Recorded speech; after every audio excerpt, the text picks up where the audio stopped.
Good morning. How are we? Good? It's good to be here. Again, I just want to say thank you. Morgan and I are just pleased to be in Medford, Oregon. I'm going to state the obvious that you probably hear an accent. We're not from Medford, Oregon. We are from Memphis, Tennessee. Morgan was born in Atlanta, Georgia, and I was born in Arkansas. And I've traveled throughout my life in Mississippi, Arkansas, and Tennessee, so there's no way I can get rid of this accent. I'm sorry. I really am. But I just want to say thank you. Thank you to Sean. Sean's not with us. Pastor Sean, he's not here with us. He's actually in my neck of the woods, is what we like to call it, in Memphis, Tennessee. And I just want to say thank you, Sean. I'm sure he's listening to us now. Thank you for giving me the opportunity to come up here and teach. And then also, too, thank you, Living Hope. You guys have been extremely hospitable towards us as a family, and we just want to say thank you. So anyways, we're in this series called Family Matters Because Families Matter. And so we're talking about, and really next week will be our last time to be in this series, but we've really talked about a variety of different things. We've talked about parenting, we've talked about kids, we've talked about marriages, and everything in between. And so today what we're going to be talking about is family discipleship. And so you might be asking the question, what in the world is family discipleship? And the definition should be on the screen, but it is this. Family discipleship is teaching your family about Jesus Christ and instructing them in a way that they desire to follow him. Family discipleship is teaching your family about Jesus Christ and instructing them in a way that they desire to follow them. And so what my heart is that if you look back in Genesis 2, you see this first institution that God made. You see that he established the family. And then if you go into Acts 2 in the New Testament, you fast forward a couple thousands of years, you see that God established the second institution, and that's the church. And then you see in Romans 13, you see that God has established the government. And now, so what we have and where it all originated was in the family context. That was the first institution that God made. And I truly believe, if our families are healthy and they love the Lord, then we will have healthy churches. And I believe that if we have healthy churches, then we'll have a healthy government. But it all originates back into the family context. And today, that's what we're going to be talking about today, is that we want to create a culture that glorifies God in a way that we teach our families about Jesus Christ and instruct them in a way that they desire to follow him. So whenever I was a kid, I didn't come to know Jesus until I was 18 years old. But whenever I was a kid, I was with my great-grandfather. And my great-grandfather, I used to call him Paul, and he was just a farmer. He was just a good old guy, nothing special about him, and he was just on the farmland all the time. But I remember going to his home, and he would always tell me to come, and he said, "Kenzie, go find the candy." And so he would put it in the same spot every time, and it was a Snickers, mini-size Snickers.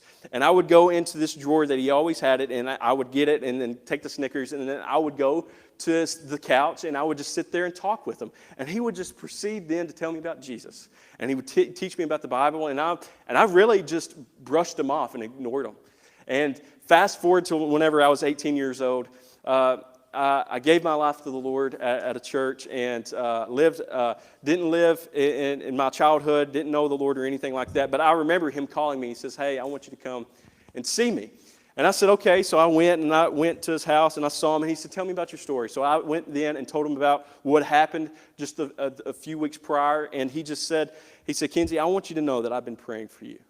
He said, "I want you to know that I've been praying for you." And actually, it wasn't until that he was about to pass away that I understood the full story. That he gave this pillow to my mother. And he gave that pillow, and he said, "Dana," that's my mom's name. He said, "I want you to know that I have prayed."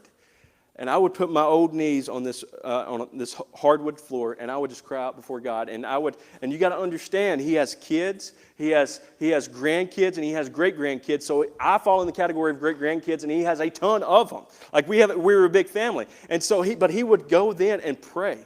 And I can tell you today that the reason why I'm standing up here on this platform is because of his prayers. Because he interceded for me, and he said, "Lord, I want you to save him." And at 18 years old, God saved me and then called me into the ministry. And I just want to say that it was through him and his faithfulness. And he was creating that, and I actually ignored him. Whenever he told me about Jesus, I said, I don't want anything to do with that. And then I just went on. But then God got a hold of me, and he said, man, the Lord's answered my prayers. And so, again, we want to kind of rewind a little bit and go back all thousands of years beforehand. And on a grander scale, Moses is sitting here, and he was the leader of what we call the Israelites, God's people. And so he's sitting over here on the mountain, looking down into the valley, and he was speaking this one message. It was to the next generation. And he says, this is what I want to tell you. And just imagine, put yourself in Moses' shoes. If you're going to be a person that would sit there in front of thousands, if not millions of people, and you had one speech to give, what would you give? And let's look what Deuteronomy chapter 6 of this speech that Moses gave to the next generation. It says this, listen, Israel, the Lord our God, the Lord is one. Love the Lord your God with all your heart, with all your soul, and with all your strength. These words that I'm giving you today are to be in your heart. Repeat them to your children. Talk about them when you sit in your house and you walk along the road, when you lie down and when you get up. Bind them as a sign on your hand, and let them be a symbol on your forehead. Write them on the doorposts of your house and on your city gates. The first point that I want to make is Christian families worship the God of the Bible and Him alone. It says this, listen, Israel, the Lord our God, the Lord is one. This word listen is what we call the Shema. That's what it is in the original language. And it has a connotation that you just sit here and listen. But it's not in a way that you just receive information. It actually means that you would listen and then obey. So it has a two-part thing. It's twofold. So you would listen to God's word, and then you obey God's word. And he says, listen, O Israel. He says, listen and respond that the Lord our God, the Lord is one. And if we look back, kind of rewind a little bit to Exodus 34, you see that the Israelites, the former generation, the parents of this newer generation, they would sit there and they would worship idols. You see, whenever they were sitting there and they had this, Moses left the Israelites for a time, went up to the mountain for 40 days and 40 nights, and he received the 10 Commandments.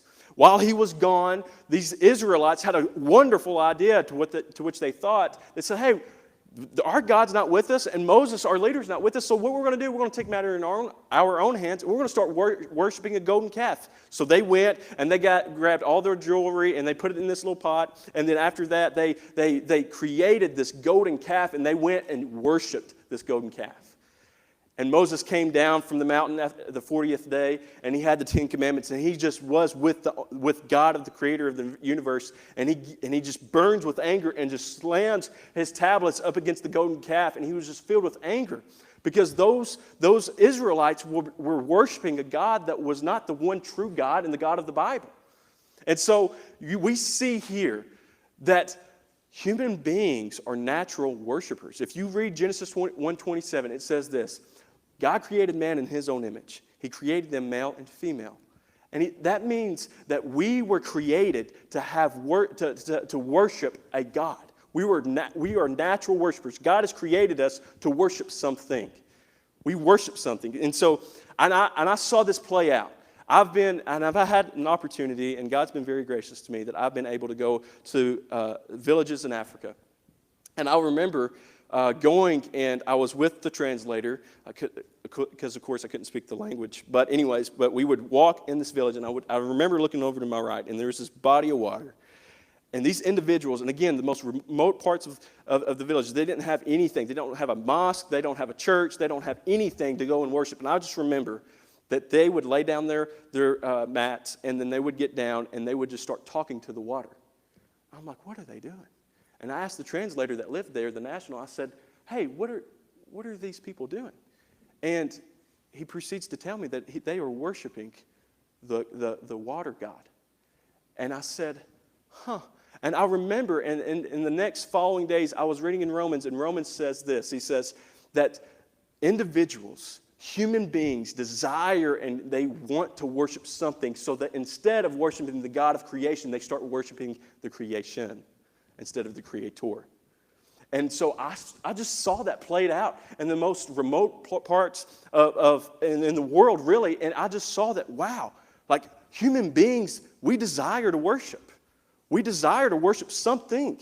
And it might not be necessarily a church or a God or anything like that. You might not even profess to be a follower or believe in a God. But we are natural worshipers. And you see, the question that I have is, what is your family worshiping? What are you worshiping? Are you worshiping hobbies? Are you worshiping different things, your work, your spouse, your children? What are you worshiping? And because we are natural worshipers, and I want to argue and what Moses has to say here, and what I believe is true, is that there's only one God, and that's the God of the Bible. That is God, what he is saying, and he's telling to the Israelites, telling to the next generation, he says, love the Lord your God. And before he says that, he says that there is only one God.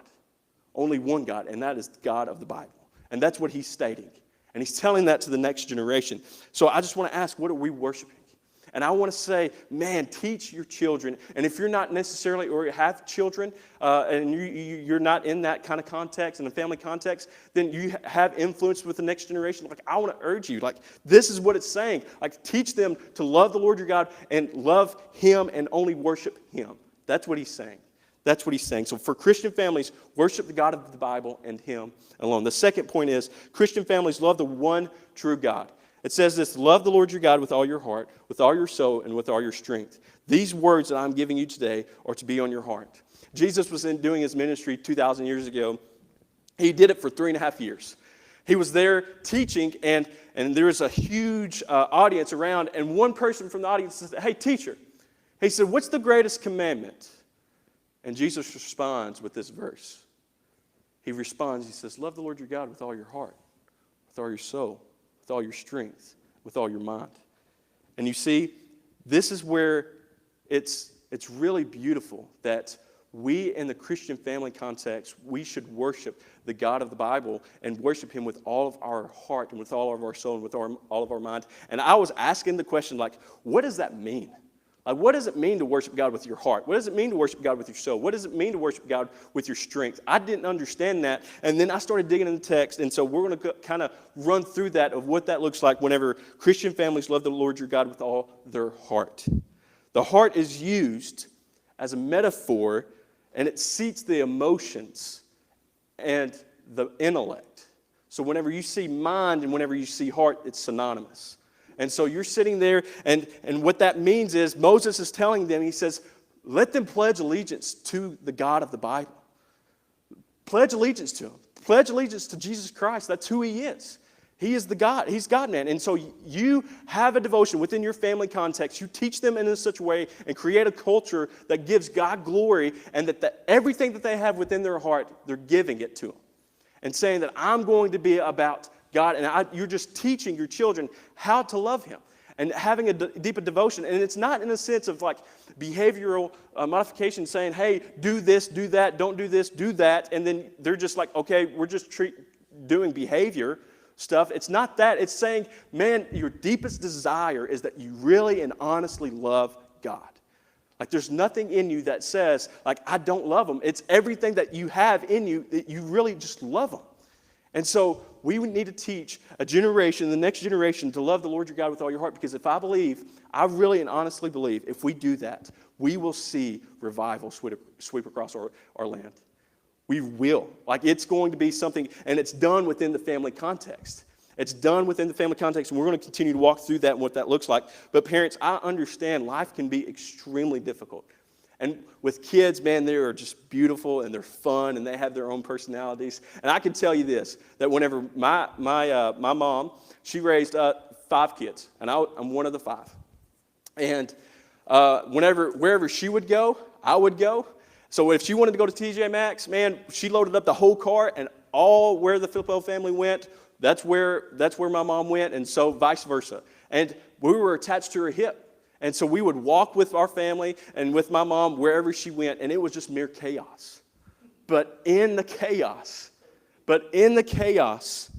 I just want to urge you, like, teach your kids about Jesus and who he is, and that he loves them, and he cares for them, and that he knows how many hairs are on his head. And whenever you're walking with them on a hike, and this is a beautiful country, and it's a great opportunity to do it, and they say, whoa, look at that waterfall. Then you're like, yes, God created that.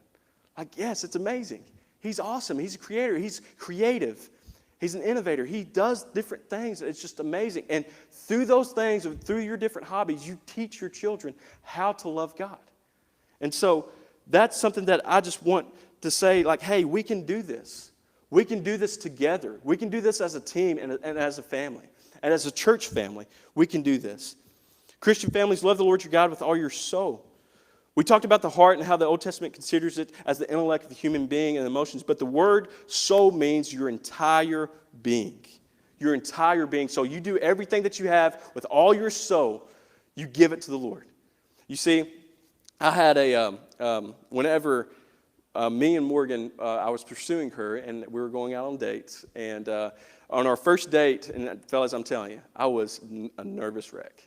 I was a nervous wreck. My hands were sweaty. I was choking up. And I'm like, okay, I got to do this one time. I only get one shot. And so I would go, and I went and got her. We went and got coffee, and it was about a 2-hour deal. And I'm telling you, I was sweating. I was just a nervous wreck. But I remember that whenever I dropped her off, I just called my mom, and I said, Mom, like, I got to tell you about this girl. Like, she's amazing. She's brilliant. She's intelligent. She's godly. She's all these different things that I really would be marrying up. Like, Mom, I would be marrying up. You did good. You raised me good, and be able to point out a woman like her. And she just laughed at me, and she said, Kenzie, well, you got to get to the second date. Get to the second date, and then we can talk. And I said, I agree. I said, I agree. But I remember that I spent so much time just telling her about who my wife was. Like, and at that time she wasn't my wife, but I was trying to get there, fellas. I promise you. And it worked out, so we're good. But I'm telling you, like, I really wanted to tell everybody about my wife. And I had, even so much so that I had what I call birds, my friends, and we would try to strategize to get her in the same place. It was kind of creepish, but she didn't know that, but we tried to work it. Like, we tried to do all these different things to strategize to get them here, and we did it and accomplished it. And by the end of the day, we said I do, and we're here for our life. So, but it was great. But I remember talking about her, and I remember talking about her with my friends, family, everybody that had interest in talking with me. I would always bring her name up. And the same way, we do that with God. Like, if we love God with all of our soul and everything that we have in our being, then, man, we're going to tell that to people. Like, we're going to share that with people because we love them. And because we love, and our children, we want them to say, man, I just love Jesus. That's who we're about. Like, I love God. And so that's what it looks like with your entire being, everything that you have. So it's not something that it's just done internally like it's a meditation or something, but it's externally that people can see. Jesus says that we are a light to the world. People can see us, and people know what we say. Like, that's what he's calling us to do. That's what Jesus calls us to do. And so if we love our God with all of our heart and with all of our soul, people will see. People will see it. And then thirdly, we Christian families love the Lord your God with all your strength. We've talked about loving God with all of our heart, soul, and now we come to the last one, strength. The word strength means resources, which includes physical strength and also social, economic, and social strength as well. And also can consider physical strength. And 2 Corinthians 9, chapter 9, verses 6 through 8 helps illustrate this. It says this. Paul says, the point is this. The person who sows sparingly will also reap sparingly, and the person who sows generously will also reap generously. Each person should do as he has decided in his heart, not reluctantly or out of compulsion, since God loves a cheerful giver. And God is able to make every grace overflow to you, so that in every way, always having everything you need, you may excel in every good work. God loves a cheerful giver. And what he says, Paul says, if I reap generosity, if I sow generosity, then I'm also going to reap generosity.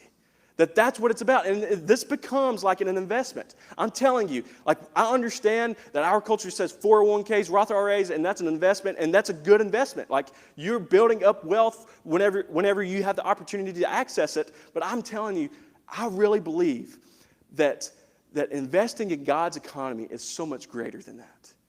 It's so much greater. Because this is what happens. You get to be a part of kingdom impact, and you get to be a part in changing eternity. I had an opportunity, like I said, to go to those villages in Africa, And I remember talking to the Lord, and I said, Lord, I'll get a second job if I need to. I'll go to work. I'll do yard sales. I'll do whatever I need to go on this trip because I know that you're calling me to this. And during that time, I had an individual come up to me and said, Kenzie, I want to sponsor you. I want to send you. And so I went, and I learned something that day, too, what he was telling me. He said, Kenzie, he said, listen, he said, don't rob a blessing for me. He said, because I'm giving you this. And he says, I get to be a part of what God's doing in Africa. And what he means by that is that whenever I go to the villages in Africa, because of what he has invested in me, I get to go and tell people about Jesus. Whenever they accept Jesus, then he's a part of that as well. He's a part of that because he invested in God's economy.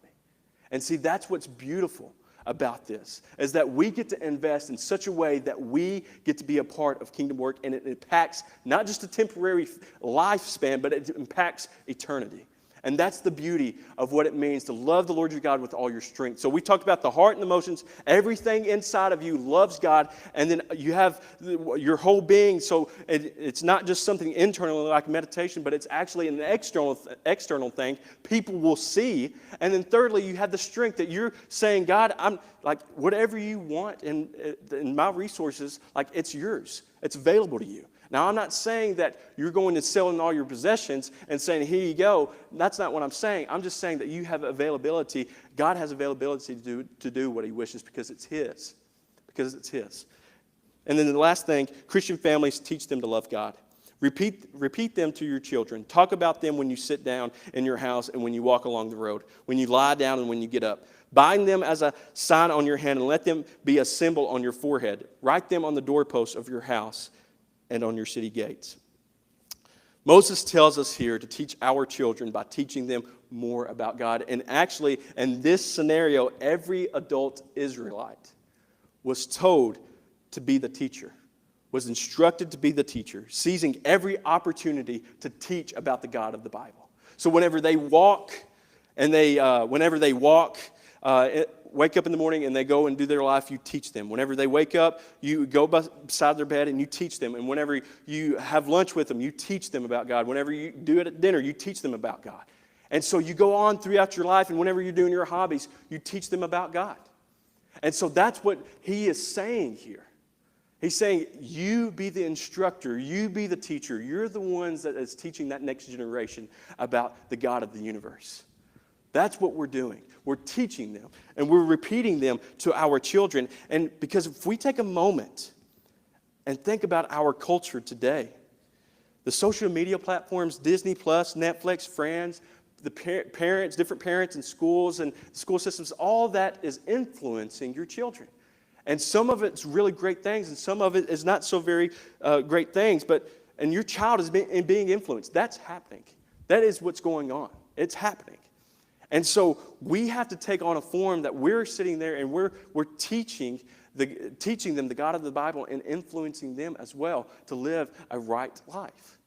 And you see, this is what we're talking about here. And I just have a few points, and it's 6 points. And it talks about how we can create this culture that gives God's glory. And it's very simple. I'm not saying get up there and teach them a 5-point sermon and then have a worship time and then say amen. It's just very simple. This is some of the things that we can do. Number 1, at each meal, pray over the food. Number 2, after church, ask the simple question, what did you learn this morning in children's church or in big church? 3, do highs and lows. To ask them like, hey, tell me about a high today. What happened? And, of course, the kids are going to tell you whatever if they're going to think, but then they're also going to say, and you ask them, hey, tell me a low. Tell me where it wasn't so good today.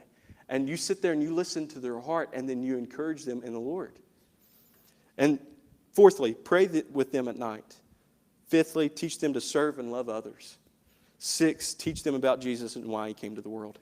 And I have a book that's also, if you want to go into further study on these things, it's going to be on the screen. It's called Family Discipleship. And it's by Matt Chandler, and that's a great book if you want to continue to read that book. And I'm not necessarily a big reader either, so I have what I like to call Audible, and you can listen to it as well. And it's very beneficial. But kind of wrapping up, I just want you to know that in my life, my family was a really great family. It really was. but I have some great parents.